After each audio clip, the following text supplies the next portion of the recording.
Hello and welcome to lesson 5 in this MATLAB course, which is called MATLAB functions. So far we have been dealing with a special type of M files in MATLAB that are called scripts, which, as I mentioned before, is a synonymous for just a program. A script is nothing but a sequence of MATLAB commands that are executed just as if they were typed in directly from the command window. There is no major difference between a script and the command window, only the fact that you can record these statements and you can construct much more sophisticated and complex programs when you use a script as compared as when you use the command window. The scripts and the command window share what we call the workspace, which is the memory space in the computer where the variables are defined and are stored. Actually, any variables that are present in the workspace when a script is executed are available for the script, and any variables created by the script are still available once the script is done. So in that sense, there is no major difference between what a script does and what you can do directly by using the command window. In contrast, a MATLAB function is a special type of M file that runs on its own separate independent workspace. It receives input data through an input argument list, and it returns the results to the caller through an output argument list. Let's look at a basic, very simple MATLAB function, which is, as I said, a special type of script, a special type of M file that does not share the same workspace as the command window. So here we have a complete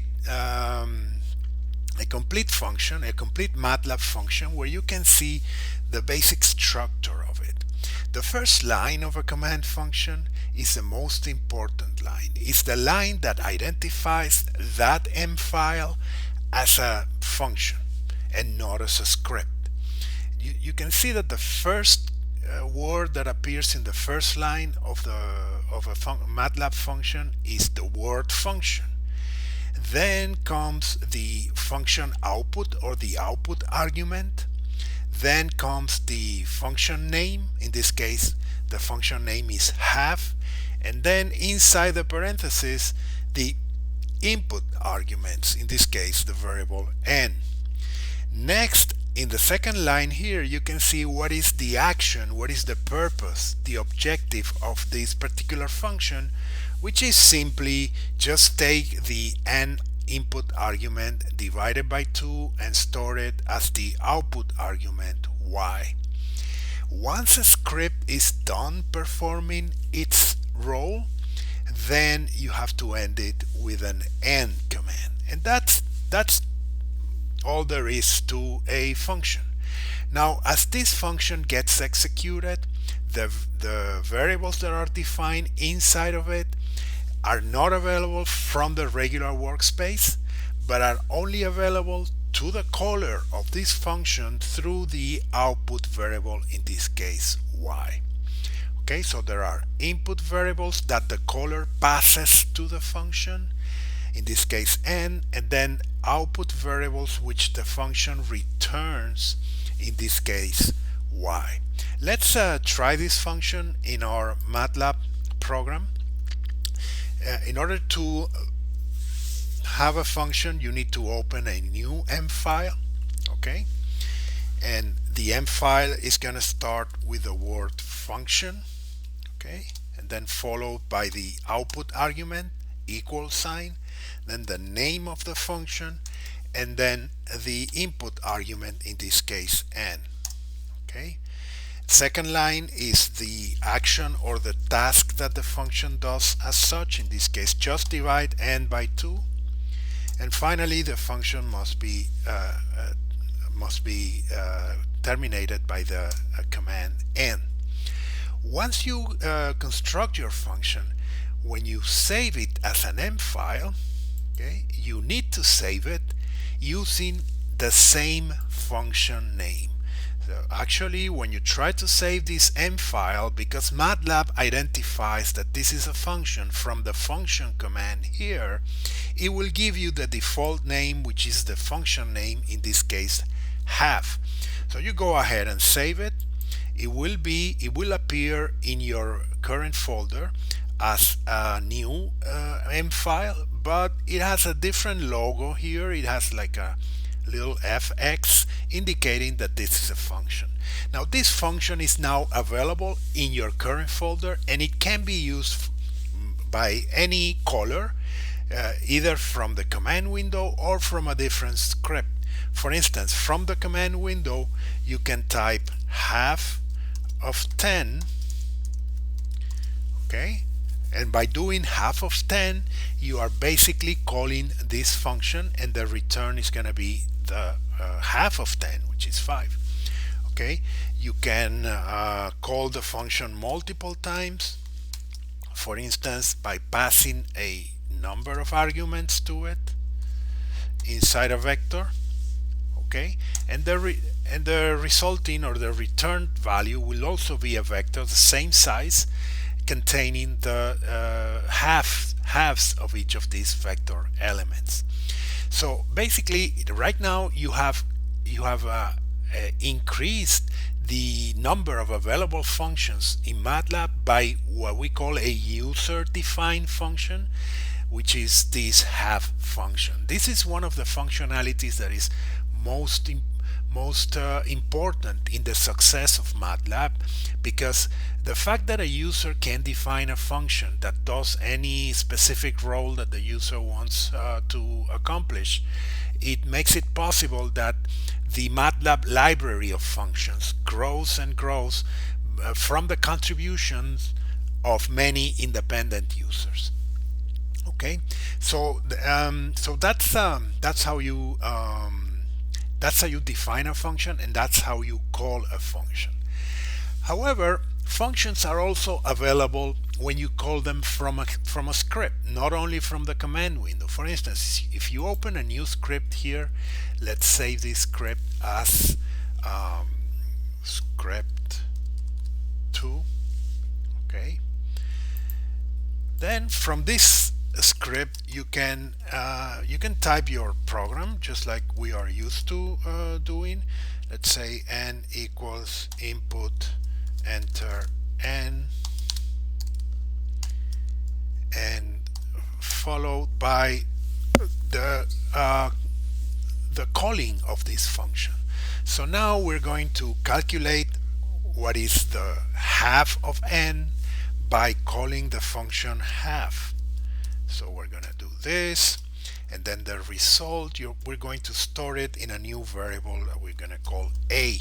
Okay, this command here is essentially calling the function half that we have created before, and it's storing the output in a variable a. Now let's display the result by creating a phrase, half of your number is, and then into number to string, num to string, and then the variable a, which is the one we want to display. Once we build the phrase, we may now display the phrase, and that will be our script. Okay, we can go ahead and save it, and now as we run it, you will see that the script prompts the user to enter some value of n.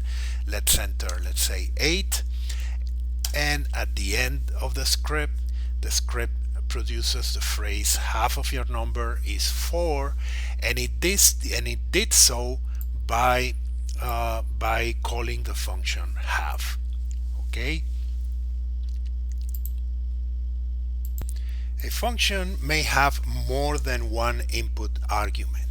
For instance, let's write a function that performs the addition of two input of two numbers input to it. Let's start a new script. We're going to call this function add, and the result is going to be called s in the function.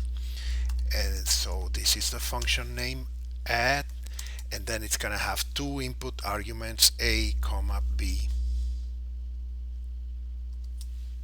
Okay, so that's going to be our first line. The second line is going to contain the task or the objective sought by this function. That's going to be the sum of a plus b, and it's going to be stored in the output variable s. And finally, as you know, we need to complete this with the end command. Okay, when we save it, save as, you see that MATLAB again gives you a default name that is the function name, because MATLAB identifies that this is actually a function.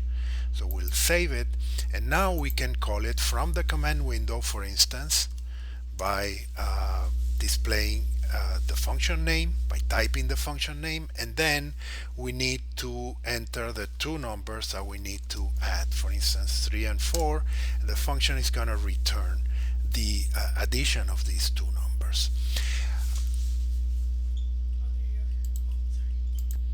A function can also contain more than one output argument. Let's modify this function that I called add, and let's make it let's redesign it now so that it not only adds the two input numbers a and b, but it also subtracts them. And in this case we're going to have two output arguments. One is going to be s, and the other I'm going to call d. Okay, and you define those two output arguments by encircle them in brackets. Okay, so now we need to modify the function so that it not only adds the two numbers a and b, but it also subtracts them, or takes the difference between them. So this is the new function add. That means that now you can calculate the sum of a plus b and the difference a minus b in one single shot, in one single function call. Okay, and in order to do this, we're gonna call it from the command window. So we type add, and then let's say 5 and 3. Okay, and the output, in this case the output shows only the first. I think I didn't save it. Let me try this again. Yeah, so in this case the output shows only the first of the output arguments s. If you want to see the second one, you need to do something like this. You need to call the two output arguments, let's call them x and y, and then call the function, and then the two input arguments, in this case 5 and 3.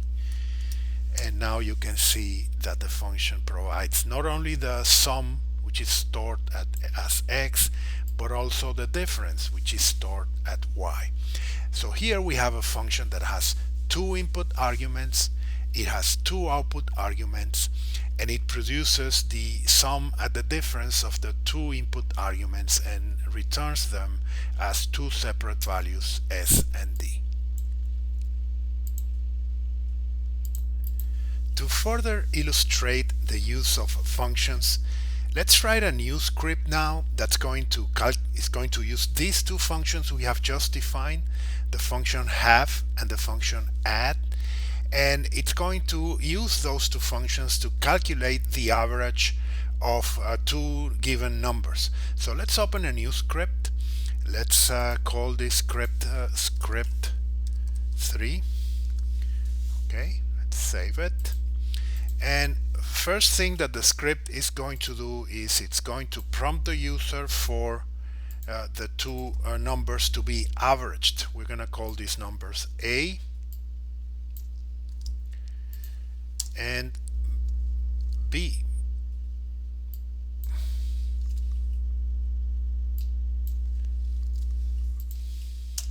As you know, the average of two numbers is the sum of those two numbers divided by 2.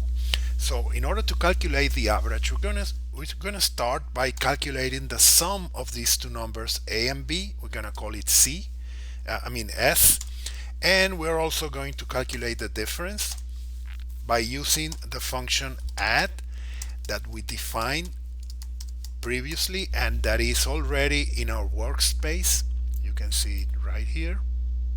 Okay, and once you calculate the sum of these two numbers a and b, you can now calculate the average. We're going to call this AV. Okay, and that's going to be the result of the sum of a and b, which is stored in s, divided by 2, which is going to be accomplished by the function half that we defined before. So that's going to take the half of s, and then let's display the result. Okay, let me copy paste this. I'm a very lazy man. Okay, so we're going to do average of your numbers is, and then we're going to show the average, which is AV, and display the phrase. Okay, so summarizing, we are doing a script that is taking two numbers a and b. It is calling the function add in order to calculate the sum of those two numbers. It's going to be stored in s. The function is also going to produce as a byproduct the difference between a and b, but that number we're not going to use right now. Then it calculates the average by using the other function we had defined before, which is the half function, and then it's going to display the phrase in a suitable English language phrase. So let's save this and run it, and let's say we want to calculate the average between the numbers 13 and 21. So A is going to be 13, B is going to be 21, and then the program shows the average of your numbers is 17. Okay, so that's how functions work. You can even use this, calculate this average in one single command. You can do this by just using the add function. Okay, and then nesting one function inside the other. So you will type add a comma b. The output of this function here is going to be the sum, and then you send that sum to the function half, and that's going to calculate the average.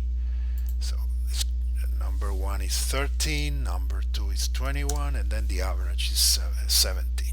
Okay, so let's just keep the previous syntax we had before. It's a little clearer, but you can see that the functions can be called recursively. That is, you can nest one function inside another, and you can call the functions as many times as you want in one single script, from a script or from the command window. Next, we're going to see that the functions, even though they are defined to be separate M files, in some cases it is convenient to have the functions defined inside your script. So let's say we want to have these functions inside this script, and in order to do that we need to place the functions at the end of the script. So let's start with the half command. Okay, so this is the function. You take the entire function, okay, you put it in the script at the end of the script. Okay, and then let's take the second function, which is the add function. We copy it, put it at the end of the script.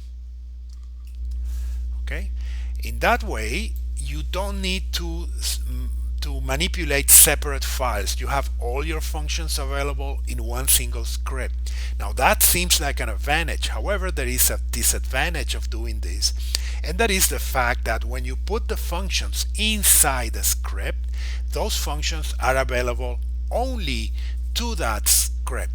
They cannot be called from the command window, and they cannot be called from any other script. They are only available to that script. But we need to do this just to make things simpler. Actually, when you do your lab session and your assignment, this is the way you're gonna add your functions. You're gonna put your functions inside the same script as your main script. Okay, so once you do this, this script is ready. This script could be executed right now. However, if we leave things the way they are, there may be confusion because MATLAB is going to find that the function is defined in two different places. So in order for us to remove that confusion, let me eliminate the M files with the functions that I defined before. So I have the add function here. I'm going to delete it. Okay, and I have my half function as well, which is somewhere around here. I don't see the half function. There it is. Okay, I'm going to delete it. Okay, so now the functions are defined only inside this script, the script 3. Let's save it and run it, and now you can see the script in action. Number A 13, number B 21, and then the average, which is 17.